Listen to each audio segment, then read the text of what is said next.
The pregnancy test in Heijin's trembling hands felt like a death sentence disguised as two pink lines. At 24, debt from his father's failed business and his family's eviction had driven him to accept what seemed like a legitimate job opportunity. The promised salary of 5 million won per month had been his lifeline, a chance to pull his family from homelessness and his younger siblings from desperation.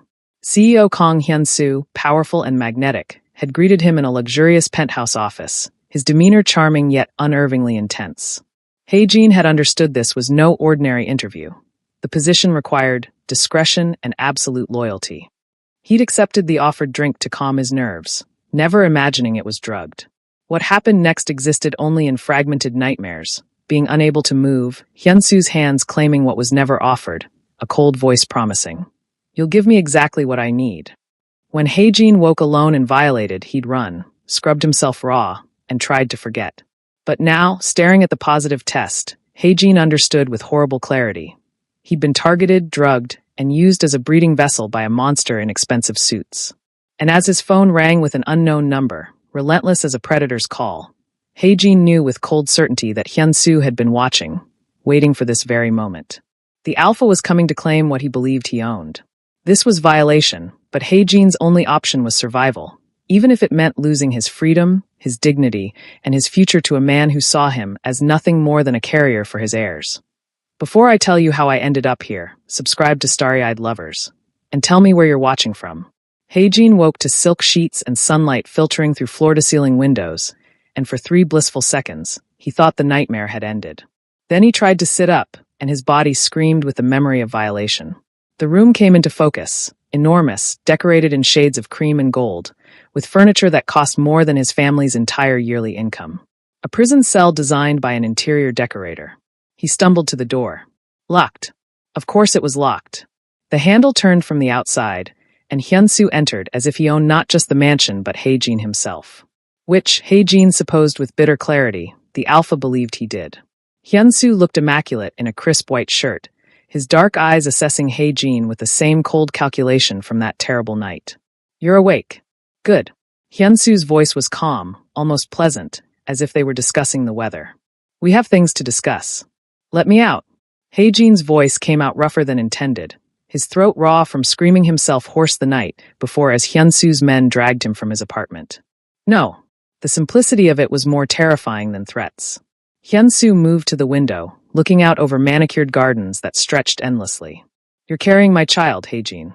You'll stay here where I can ensure you receive proper care, the best doctors, nutritious meals, everything you need. Everything except freedom. Freedom is overrated when you're drowning in debt." Hyun-soo turned, and something flickered in those dark eyes. Not quite sympathy, but acknowledgement. "Your family's eviction has been postponed. Your siblings' school fees are paid through the year. Consider it a down payment." Rage ignited in Heijin's chest, white-hot and purifying. "You can't buy me. I already did." The words landed like blows. 3 weeks ago you became mine. The pregnancy simply made it permanent. Heijin lunged at him, nails aimed at those cold, handsome features. Hyun-soo caught his wrists effortlessly, his grip firm but not painful, which somehow made it worse. If he'd been cruel, Heijin could have hated cleanly. Instead, Hyun-soo simply held him until the fight drained away, leaving only exhaustion. "I won't make this harder than it needs to be," Hyun-soo said quietly, releasing him. "But understand this, you're not leaving. Not until the baby is born. After that, we'll discuss terms." The door closed behind him with a soft click. The lock engaged with brutal finality. For 2 days, Heijin refused to eat. Staff brought elaborate meals on silver trays, and he hurled them at the walls, watching expensive food slide down imported wallpaper. He tried the windows, sealed. He tried screaming, soundproofed. He tried the door again and again until his hands were bruised. Hyun-soo never came. Instead, doctors appeared with portable equipment, checking Heijin's vitals while he thrashed and spat curses. They reported to tablets, to someone watching remotely. Hyun-soo was having him monitored like a particularly valuable laboratory specimen. On the 3rd evening, Hyun-soo appeared at the door, immaculate as always. "Dinner. Now. Go to hell. You can walk, or I'll carry you. Your choice." Heijin walked, hating himself for the small surrender. The dining room was obscenely opulent, a table that could seat 20 with only 2 places set at one end. Hyun-soo sat and gestured for Heijin to do the same. I've been considering names, Hyunsu said, cutting into his steak with surgical precision. Traditional names. Something strong. Haejin picked up his plate and threw it. Crystal shattered against the wall behind Hyunsu's head, food splattering across priceless wallpaper. Hyunsu didn't flinch. He simply dabbed his mouth with a napkin and stood. Tomorrow you'll eat properly. The baby needs nutrients, whether you cooperate or not. We can do this the easy way, or I'll have them insert a feeding tube. The door locked behind him again. That night, alone in his gilded prison, Haejin finally broke. He curled into a ball on the enormous bed, one hand pressed to his still flat stomach where something he hadn't chosen was growing. He cried until his throat was raw, until there were no tears left, until exhaustion dragged him under. And in the morning, when breakfast arrived, he ate. The doctor's office was located in the mansion's east wing, because of course Hyunsu had a fully equipped medical suite in his home. Dr. Yoon was a woman in her 50s with kind eyes that didn't quite mask her professional detachment. She smiled at Haejin as he was escorted in by two silent guards, Hyunsu following close behind like a shadow Haejin couldn't shake. Mr. Park, please have a seat on the examination table. Dr. Yoon's voice was warm, practiced. We'll do a standard 8-week checkup today. Haejin's eyes darted to the phone on her desk. If he could just grab it, dial emergency services, scream for help before they stopped him. He moved toward the table slowly, calculating distances, escape routes that didn't exist. Dr. Yoon has been my family's physician for 15 years, Hyunsu said from his position by the door, reading Haejin's thoughts with unnerving accuracy. She understands the importance of discretion. The doctor's smile never wavered, but something flickered in her expression. Not quite guilt, but acknowledgement. She was bought, paid for, just another piece of Hyunsu's carefully constructed prison. Haejin's last hope crumbled like ash. Let's listen to the heartbeat, shall we? Dr. Yoon squeezed gel onto Haejin's exposed stomach, and he flinched at the cold. The Doppler device pressed against his skin, moving in slow circles as she searched. Static filled the room. Then a sound like distant thunder, rapid and insistent. Whoosh, whoosh, whoosh, whoosh. Haejin's breath caught. There we are, Dr. Yoon said softly. Strong and healthy. 162 beats per minute. Perfect for 8 weeks. It was real. Not just an abstract consequence of violation, not just the reason for his captivity, but something alive. Something with a heartbeat that echoed through the room like an accusation and a plea all at once. Haejin's hand moved involuntarily to his stomach, fingers splaying across skin that would soon swell with proof of what had been taken from him. Everything looks excellent, Dr. Yoon continued, oblivious to the war raging in Haejin's chest. I'll want to see you weekly, given the circumstances. Thank you, Doctor. Hyunsu's voice was closer now. He'd moved to stand beside the examination table, his eyes fixed on the monitor, showing a tiny flickering blob. Something in his expression shifted, softened, just for a moment, before the cold mask returned. The morning sickness started that night. Haejin woke at 3 a.m. with his stomach churning, barely making it to the bathroom before losing the dinner he'd forced himself to eat. He retched until there was nothing left, then dry-heaved until his ribs ached. Sweat soaked through his shirt as he slumped against the cool tile floor. The door, the goddamn locked door, opened. Hyunsu stood silhouetted in the doorway, wearing only sleep pants, his hair disheveled in a way that made him look almost human. Get out, Haejin managed between gasps. Instead, Hyunsu knelt beside him. Before Haejin could protest, a cool cloth pressed against the back of his neck. Hyunsu's other hand gathered Haejin's sweat-dampened hair away from his face with unexpected gentleness. Don't touch me. But Haejin's voice had no strength behind it. The morning sickness will pass. Usually by the second trimester. Hyunsu's tone was matter of fact, but his hands remained steady and careful. Dr. Yoon left medication. I'll have it brought up. Another wave of nausea hit, and Haejin found himself leaning into the support of the man who'd destroyed his life.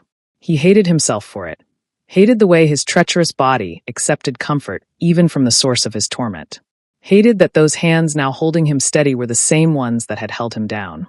When the worst passed, Hyunsu helped him to his feet and guided him back to bed with a care that felt like mockery. He brought water, crackers, the promised medication. Sat in the chair by the window until Haejin's breathing evened out. Why? Haejin whispered into the darkness, not sure what he was even asking. Why did you do this to me? Why are you being gentle now? Why does any of this matter? Hyunsu was quiet for so long that Haejin thought he wouldn't answer. Then, because you're carrying something precious. That makes you precious too. Property, Heijin thought bitterly. He means I'm valuable property now. But as sleep dragged him under, that heartbeat still echoed in his memory. Whoosh, whoosh, whoosh, whoosh. Relentless as a promise he hadn't chosen to make but couldn't unmake either. The 12-week ultrasound should have been routine. Dr. Yoon had explained it would be more detailed than the previous visits. Measurements, genetic screening, a clearer picture of the fetus.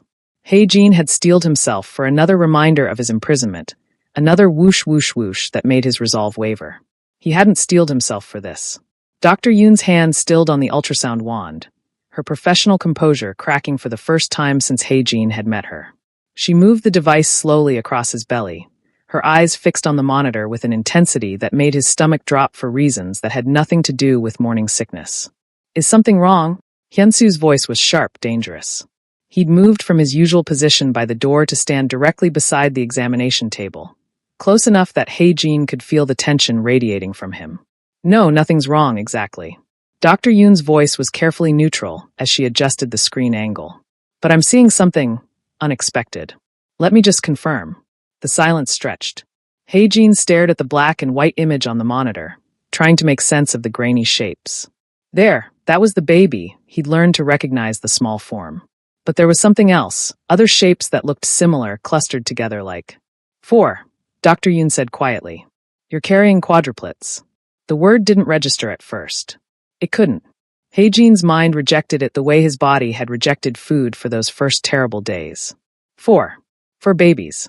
For lives growing inside him. For reasons he'd never escape. For anchors binding him to this mansion and the man who'd put them there.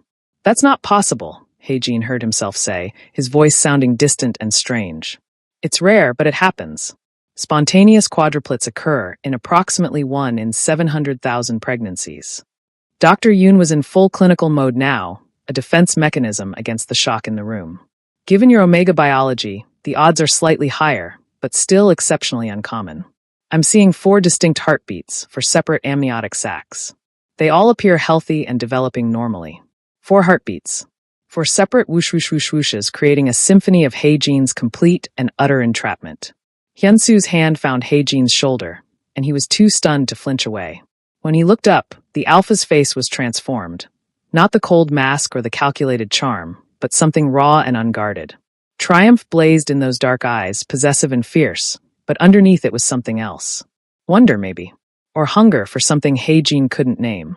4, Hyunsu breathed, his fingers tightening. You're giving me 4. Not children. Not babies. For possessions. For proofs of ownership. The distinction made Heijin's skin crawl. This changes everything, Dr. Yoon continued, oblivious to the silent war being waged between her patient and his captor. Quadruplet pregnancies are extremely high risk. You'll need to be monitored much more closely. Bed rest will likely be required by the 2nd trimester. The risk of premature birth is. She'll have the best care available, Hyunsu interrupted. Whatever she needs. Whatever they need. She. The casual misgendering was automatic, thoughtless. Heijin was too numb to correct it. That night, Heijin lay in bed with his hands pressed to his still flat stomach, trying to comprehend the reality of 4. One baby had been an abstract concept, something he could plan around, escape from eventually. 4 babies meant a dangerous pregnancy that would leave him completely dependent on Hyunsu's mercy. 4 babies meant months of bed rest, of vulnerability, of being trapped not just by locks and guards, but by his own body's limitations. The sound of construction woke him 3 days later. Hammering, drilling, voices shouting instructions. When Heijin tried his door, he found it unlocked for the first time since his captivity began. He followed the noise through hallways he'd never been allowed to explore, to a wing of the mansion he hadn't known existed. The space was massive, larger than his family's entire apartment had been. Workers swarmed everywhere, tearing down walls, installing what looked like industrial-grade ventilation systems. Hyunsu stood in the center of it all, reviewing blueprints with an architect. 4 separate sleeping areas, Hyunsu was saying. Connected to a central monitoring station here.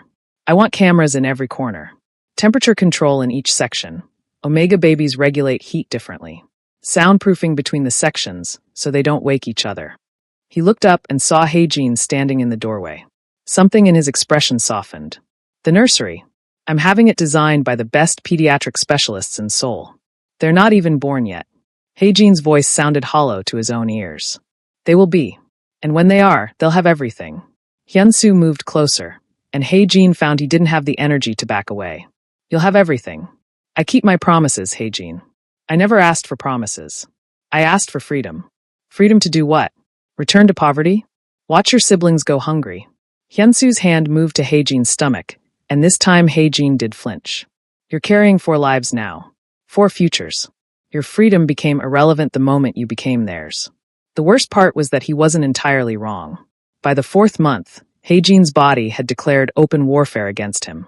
His belly swelled rapidly with 4 growing lives, throwing off his center of gravity until simple tasks became Herculean efforts. Bending to tie his shoes left him breathless and dizzy. Standing for more than 10 minutes made his back scream. His feet had swollen to twice their normal size, and his ankles looked like they belonged to someone else entirely. He hated needing help. Hated it with a fury that burned hotter than his hatred for Hyunsu himself.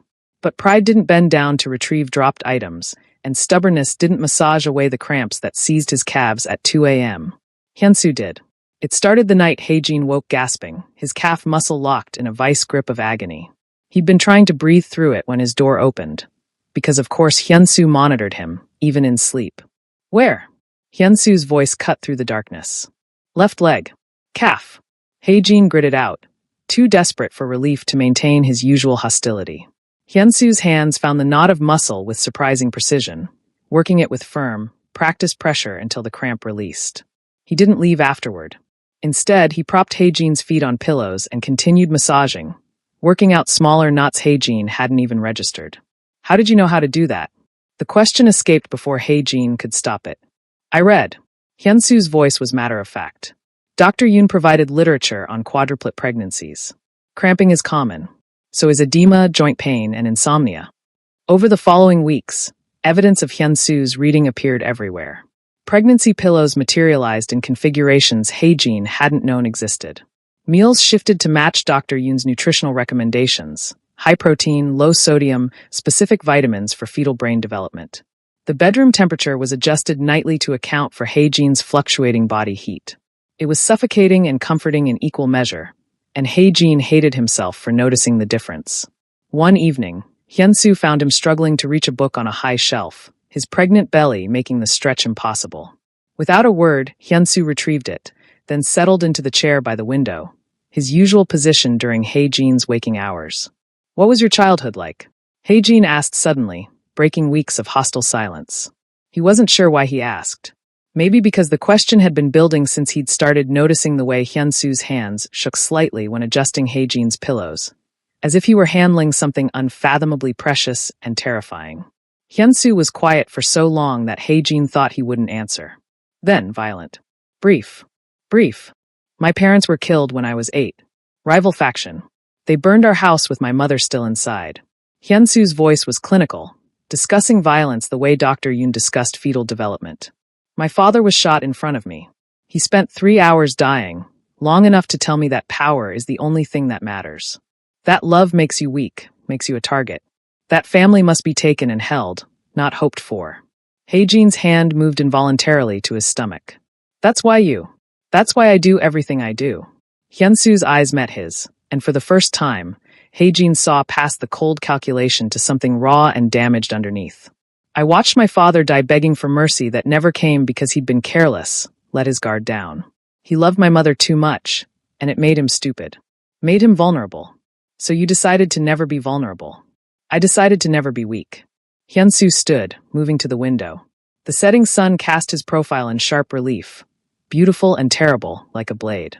When I found you, I knew. Young, desperate, fertile. Perfect for what I needed. I could have approached you properly, courted you.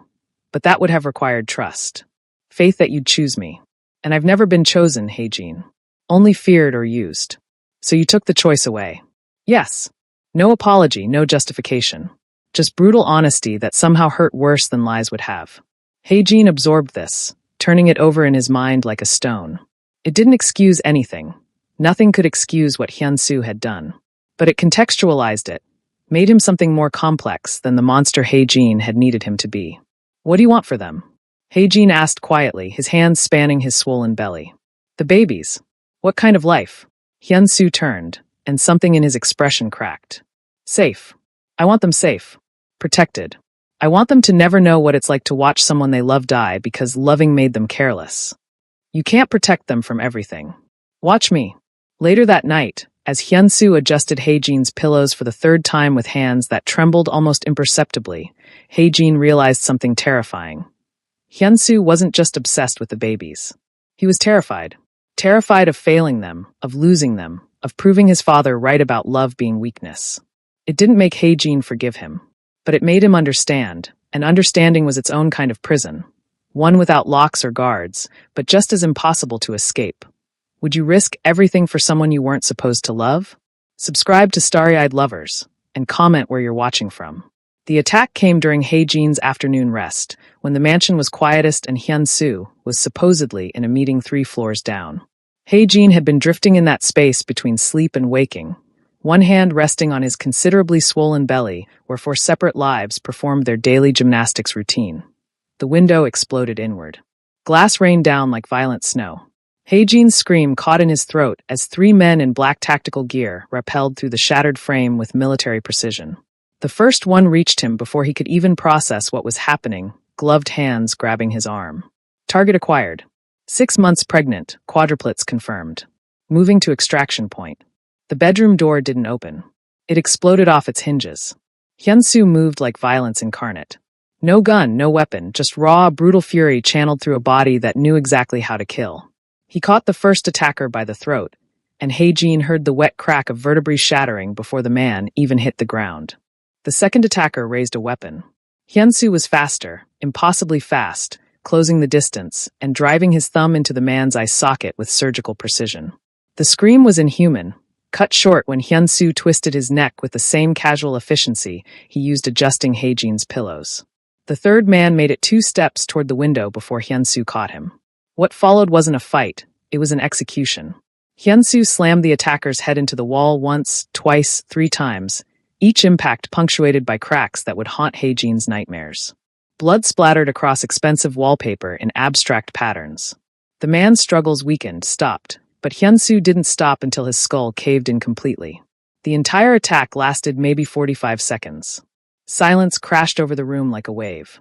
Hyun-soo stood in the center of the carnage, chest heaving, hands dripping red. His white shirt was ruined, painted with arterial spray and brain matter. He looked like something from a nightmare, beautiful and terrible and utterly inhuman. Then his eyes found Hae-jin, and something in them shattered. Are you hurt? His voice was raw, desperate. Did they touch you? Did they? I'm fine. Hae-jin's voice came out steadier than he felt. They didn't.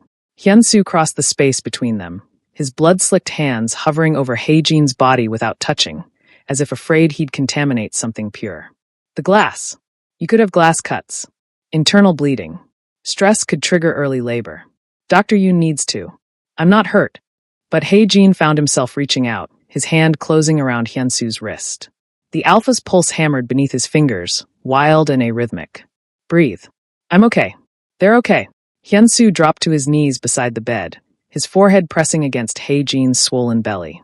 His entire body shook like he was coming apart at the seams. If I'd been 30 seconds later. If they'd taken you. If they'd hurt them. But they didn't.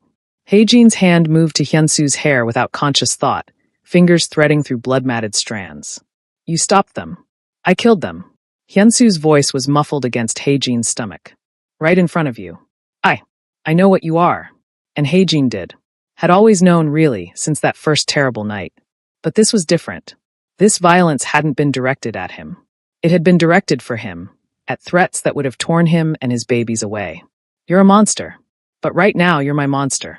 The words hung between them, complicated and terrible, and somehow true. Guards flooded the room moments later. 12 men who'd been stationed throughout the mansion, who should have prevented this breach entirely. Hyun-soo rose, and the tender, broken man vanished, replaced by something cold and deadly. Find out how they got in. His voice could have cut steel. Find everyone who knew about this pregnancy. Find their families, their associates, everyone they've ever loved. And make them understand what happens when someone touches what's mine. The guards scattered like leaves before a storm. Dr. Yoon arrived within minutes, her medical bag already open. She examined Hae-jin with clinical efficiency while Hyun-soo watched from the doorway, still covered in blood, still shaking. Everything's fine, she announced finally. No injuries, baby's heartbeats are strong. But I want you under observation for the next 24 hours. After she left, Hyunsu moved to the bathroom. Haejin heard water running, the shower turning on.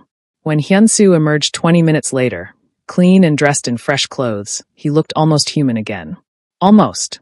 I'm moving you to the safe room, he said. Reinforced walls, bulletproof glass, dedicated security detail. No more risks. A prettier cage. A safer one. Hyunsu sat in his usual chair, and for the first time since Haejin had been brought here, he looked exhausted. Vulnerable. I meant what I said. I'll burn the world down before I let anyone take you. Take them. Haejin believed him. That was the terrifying part. He believed every word, and some dark, damaged part of himself found comfort in that promise of violence. Because Hyunsu was a monster, yes. But he was a monster who would kill for them without hesitation, who would drown soul in blood to keep them safe. The moral lines that should have been clear blurred into something uncomfortably gray. The safe room was exactly what Hyunsu had promised, a fortress disguised as luxury. Reinforced steel behind silk wallpaper, bulletproof glass offering views of gardens Haejin still couldn't access, technology that could track a threat 3 blocks away. A beautiful prison within a prison, but Haejin had stopped fighting the locks weeks ago. His body had become its own cage, swollen and unwieldy for lives that made every movement a negotiation. Month 7 arrived with Haejin feeling less like a person and more like a vessel about to burst. His belly was enormous, stretched tight as a drum, decorated with silvery lines that Dr. Yoon called badges of honor, and Haejin called evidence of his body's betrayal. He couldn't see his own feet anymore. Couldn't sleep for more than an hour before someone's elbow or foot jabbed his ribs. Couldn't remember what it felt like to exist as just himself, singular and whole. Hyunsu had taken to reading to him in the evenings. Pregnancy books, mostly, his voice steady and clinical as he detailed fetal development milestones. It should have been invasive, another way of controlling the narrative of Haejin's body. Instead, it had become routine, almost comfortable. The monster who'd stolen his choices now recited facts about lung development with the same intensity he'd once used to kill 3 men without breaking a sweat. At 7 months, they can hear us, Hyunsu was saying, his usual position in the chair pulled closer to the bed than it used to be. They recognize voices, respond to.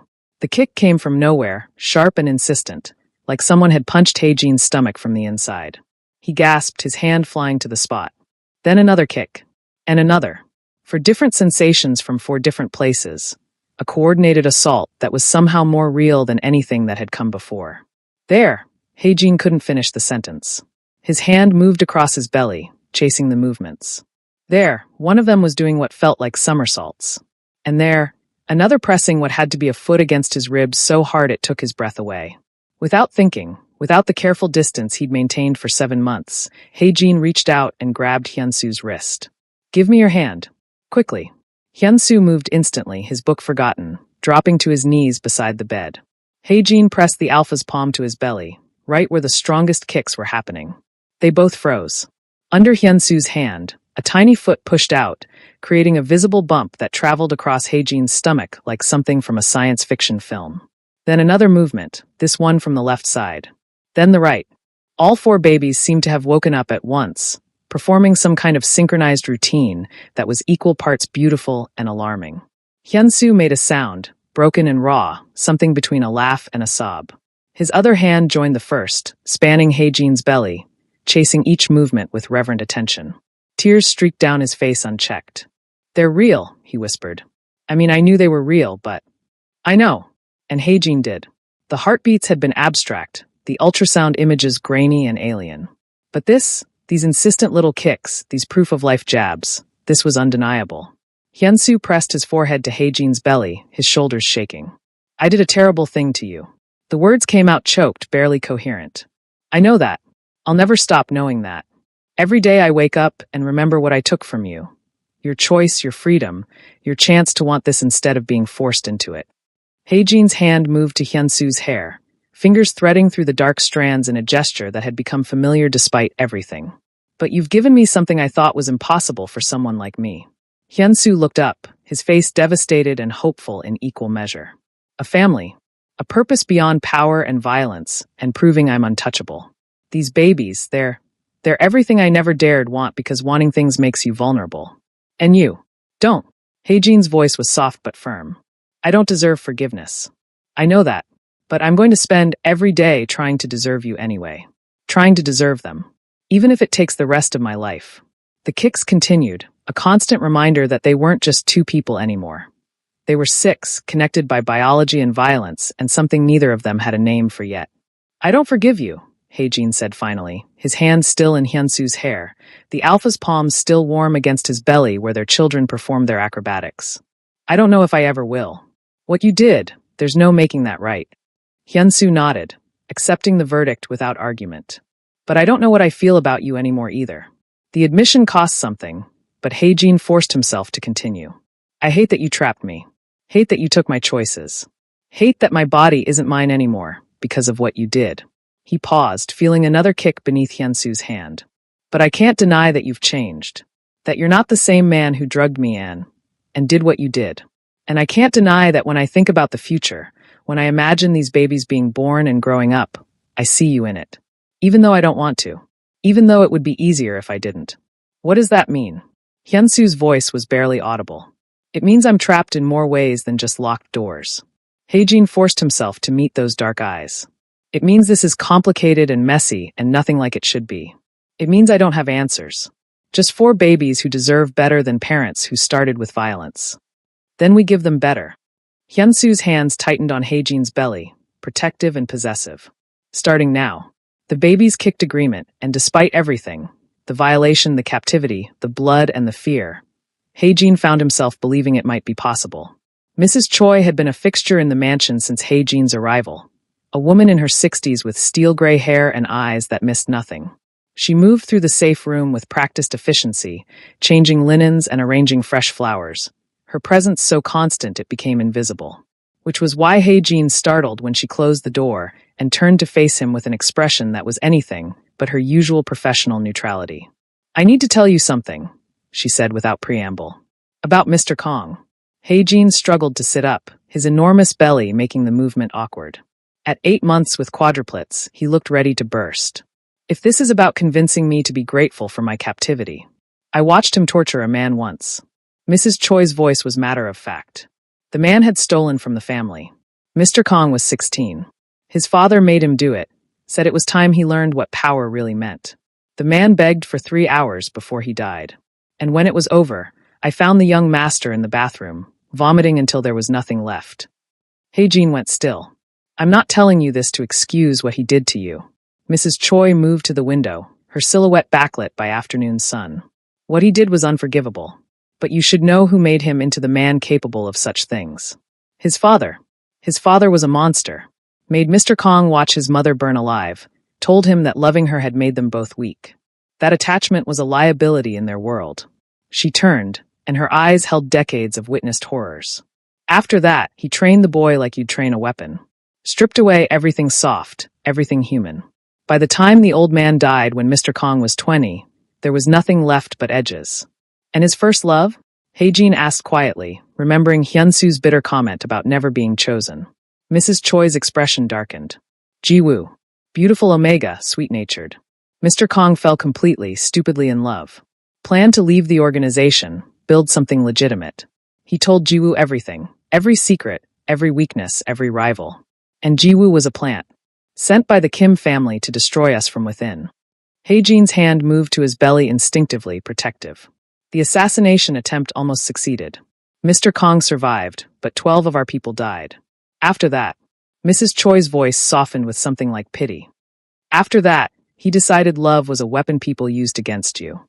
That the only way to have family was to take it, control it, never let it become a vulnerability. That doesn't make what he did to me right. No, it doesn't. Mrs. Choi met his eyes steadily. But it explains why a man terrified of being chosen might drug someone instead of risk rejection. Why someone who equates love with betrayal might force what he's too damaged to ask for. Before Heijin could respond, pain lanced through his belly, sharp, wrong, nothing like the usual kicks and stretches. He gasped, doubling over as much as his size allowed. What? Mrs. Choi was at his side instantly. What's happening? I don't know. It hurts. Something's wrong. Another contraction seized him, and this time he felt it. The unmistakable tightening of his body preparing for something it was too early to do. Mrs. Choi hit the panic button Hyunsu had installed. Within seconds, the room flooded with people, guards, Dr. Yoon materializing from somewhere, and Hyun-soo, who looked like he'd run up 8 flights of stairs. Contractions, Dr. Yoon announced after a quick examination. You're dilating. This is premature labor. No. Hae-jin's voice came out panicked. It's too early. They're not ready. It's only 34 weeks. Hospital. Now. Hyun-soo was already moving, scooping Hae-jin up despite protests, despite Dr. Yoon's assertion that they should wait for a stretcher. Get the cars. Clear the route. I want trauma teams standing by. The drive was a blur of pain and fear. Hyun-soo held Hae-jin's hand the entire time, his grip crushing, his voice a steady stream of reassurances that sounded like prayers. You're going to be fine. They're going to be fine. Just hold on. Please, just hold on. At the hospital, Hyun-soo's hospital, of course, the one he'd probably bought years ago for moments exactly like this. They pumped Hae-jin full of drugs to stop the contractions. Magnesium sulfate that made him feel disconnected from his own body. Steroids for the baby's lungs in case the worst happened. Hyun-soo never left.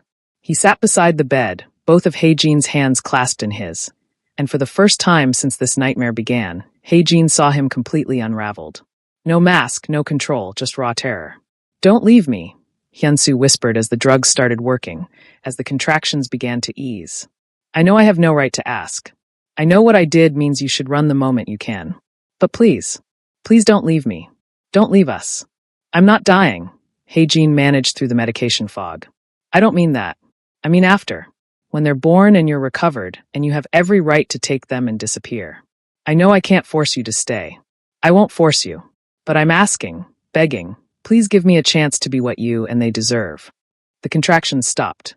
The baby's heartbeats remained strong. Dr. Yoon pronounced them out of immediate danger, but ordered strict bed rest for the remainder of the pregnancy. As they wheeled Hae-jin back to a private suite, Hyun-soo walked beside the bed, still holding his hand, still looking devastated. And Hae-jin realized with uncomfortable clarity, this wasn't possession anymore. This was something messier, more genuine, more terrifying. This was love, or Hyun-soo's broken version of it, desperate and damaged but undeniably real. The attack happened between the mansion and the hospital, on a stretch of road Hyun-soo's security had deemed safe after 3 weeks of the same route for Hae-jin's increasingly frequent checkups. At 36 weeks with quadruplets, every day felt like borrowed time. Dr. Yoon had been shocked they'd made it this far, that Hae-jin's body had held on despite every statistical probability screaming otherwise. The convoy consisted of 3 armored vehicles. Hae-jin rode in the middle one with Hyun-soo for guards and enough firepower to start a small war. It should have been enough. It wasn't. The explosion came from underneath, flipping their vehicle like a toy. Hae-jin felt himself airborne for a sickening moment before the world became a chaos of twisted metal and screaming. His seatbelt held, but his belly slammed against the restraint hard enough to make him cry out. Beside him, Hyun-soo was shouting orders, trying to shield Hae-jin's body with his own as gunfire erupted outside. The door was torn open. Hands grabbed Hae-jin, dragging him from the wreckage despite Hyun-soo's roar of fury. Hae-jin caught a glimpse of the alpha fighting 3 men at once, blood streaming from a gash on his temple, before something struck the back of his head and darkness swallowed everything. He woke to concrete beneath his cheek and the overwhelming smell of mildew and rust. The room was a basement, stripped bare except for a single chair and a camera on a tripod pointed directly at him. Pain radiated from his belly, not contractions, but the deep ache of impact, of bodies that had been jostled too violently. Finally awake, a man emerged from the shadows, older, with a face that might have been handsome before violence had carved it into something cruel. I'm Park Min-ho. Your alpha killed my brother 15 years ago. Took everything I had. And now I'm going to return the favor. Hae-jin tried to move, but his hands were zip-tied behind his back. At 9 months pregnant with quadruplets, he was as helpless as a beached whale. Please. The babies. Oh, I'm counting on the babies. Min-ho crouched beside him, his smile a vicious thing. 4 of them, I'm told. Hyun-soo's perfect little heirs. I wonder how he'll feel watching me cut them out of you one by one. Terror turned Hae-jin's blood to ice. Min-ho pulled out a phone, dialed, and put it on speaker. Hyun-soo answered on the first ring, his voice ragged. If you've heard him, he's alive. For now. Min-ho turned the camera on, and Hae-jin could see himself on the phone's screen. Disheveled, terrified, visibly pregnant. But I have a proposition. Your entire empire, every territory, every business, every asset, signed over to me within the hour. Plus you, on your knees, broadcasting your surrender to every family and soul. Do this, and maybe I let him live long enough to birth your bastards before I kill them. Done. Hyunsu's response was immediate, no hesitation. I'll sign everything. I'll broadcast whatever you want. Just don't hurt them. Please. Minho's smile faltered. You're not even going to negotiate? There's nothing to negotiate. You want my empire? It's yours. You want me humiliated? I'll crawl through broken glass on live television. You want my life? Take it. Just let him go. Let them go. Hyunsu. Haejin tried to speak, but Minho covered his mouth. How touching. The great Kong Hyunsu, brought to his knees by an Omega whore. Minho laughed, but it sounded uncertain. You really would give up everything. For them? I'd give up everything twice. Have you ever been betrayed by family? Share your story, and tell us where you're watching from. The rescue came 90 minutes later. No negotiation, no waiting for Minho's demands to be met. Just overwhelming violence as Hyunsu's remaining forces located the basement and came through every entrance at once. The gunfire was deafening. Minho tried to use Haejin as a shield, pressing a knife to his throat, but Hyunsu shot him through the eye from across the room without breaking stride. Then Hyunsu was there, cutting Haejin's restraints with shaking hands, checking him for injuries with a desperation that bordered on mania. Are you hurt? Did they touch you? The babies, are they? I'm okay. We're okay. But even as Haejin said it, he felt the first contraction grip his belly. The stress, the impact, the terror, it was too much. Hyunsu, I think it's time. Hyunsu's face went white. He scooped Haejin up, carrying him toward waiting vehicles while shouting medical orders. In the ambulance, with contractions coming faster and Dr. Yoon's voice on speakerphone walking them through what to do if the babies came before they reached the hospital, Hyunsu gripped Haejin's hand like a lifeline. I'm sorry. The words tumbled out broken and desperate. I'm so sorry for all of it. For taking your choice, for trapping you, for making you a target because of what I am. When this is over, when they're born and you're safe, I'll let you go. I'll give you everything, money, protection, a new identity if you want. You can disappear to anywhere in the world, take them somewhere I can never find you. I won't trap you anymore. I just need to know you're safe. That they're safe. Another contraction seized Haejin, but through the pain, he found Hyunsu's eyes. What if I don't want to disappear? What? What if? Haejin gasped as the contraction peaked. What if I want to stay? Not because you're forcing me, not because I have no choice, but because I'm choosing it. Choosing you. Choosing this mess we've made. You can't mean that. After everything I've done. I'm not saying I forgive you. I'm saying I'm choosing anyway. Haejin squeezed Hyunsu's hand hard enough to hurt. I'm choosing to try. To build something real from this disaster.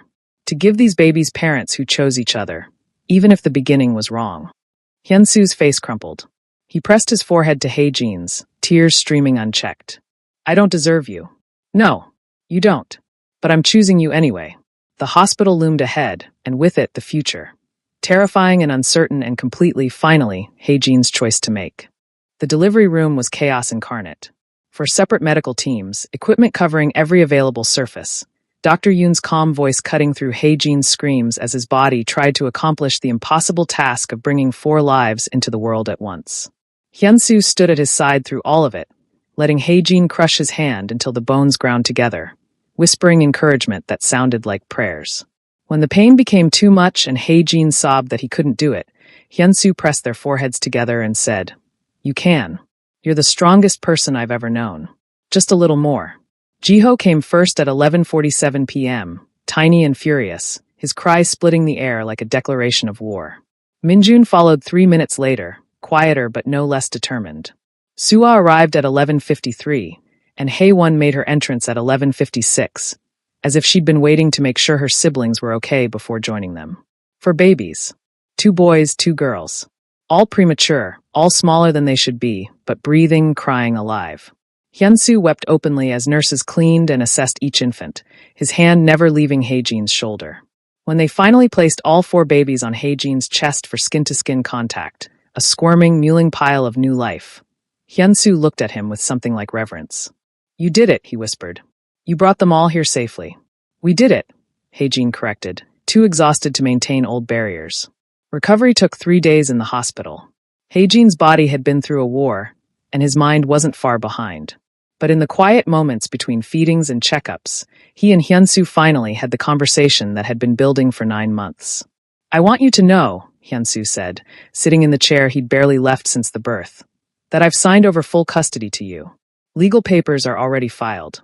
You can take them anywhere, and I have no parental rights unless you choose to grant them. Haejin looked up from where Suwa slept against his chest. What? You said you were choosing to stay, but I needed you to know you don't have to. That it's a real choice, not just different bars on the same cage. Hyunsu's hands twisted together. I want you to stay. I want us to be a family, but only if you choose it freely, with full knowledge that you can leave anytime, and I won't stop you. And you'd just let me take your children away? They're not my children unless you decide they are. Hyunsu met his eyes. I don't deserve them by right of biology or force. I only deserve them if I earn it every single day. Haejin was quiet for a long moment, studying the man who'd destroyed and then rebuilt his entire world. I have conditions. Anything. Therapy. For you, for me, for us together. Real therapy with someone you don't own. Haejin shifted carefully, mindful of his healing body. And I want my own bank accounts, my own space in whatever house we live in, my own life outside of being the Omega who carries your children. Done. I want us to start over. Not forget what happened. I'll never forget, but build something new that isn't founded on force. I'll spend the rest of my life building it with you. 6 months later, their home was a beautiful disaster. For babies meant 4 times the chaos. Someone was always crying, always hungry, always needing something. The mansion had been sold, replaced by a smaller house with a garden where children could actually play someday. Hyunsu had left the Mafia entirely, liquidating legitimate businesses to fund a new venture protecting vulnerable Omegas from trafficking. Haejin watched him during a 2 a.m. feeding, this former monster now cradling Minjun with hands that had once killed without hesitation. Hyunsu attended therapy twice weekly, learning words like consent and boundaries and actually applying them. He asked permission before touching Haejin, every time, relearning intimacy from scratch. It wasn't perfect. Some days Haejin still woke from nightmares of that first terrible night. Some days Hyunsu's protective instincts crossed into controlling territory, and they had to stop and recalibrate. But they were trying, genuinely trying, to build something real from the wreckage. 5 years later, their living room was controlled chaos. Jiho was explaining an elaborate game to his sisters while Minjun quietly built a block tower.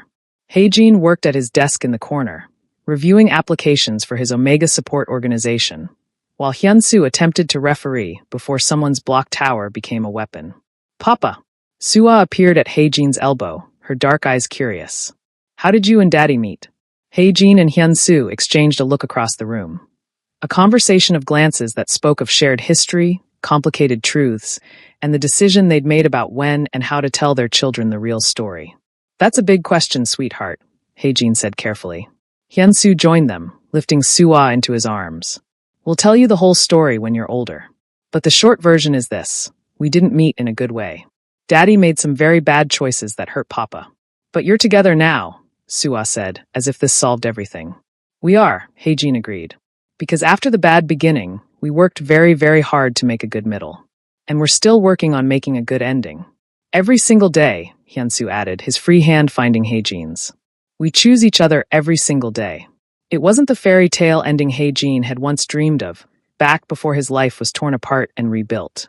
But watching their 4 children, healthy, loved, safe, and feeling Hyunsu's hand in his, steady and sure and earned through countless small choices to be better, Haejin realized it was something more valuable. It was real. Complicated, messy, built on foundations that should have crumbled but somehow held. It was theirs.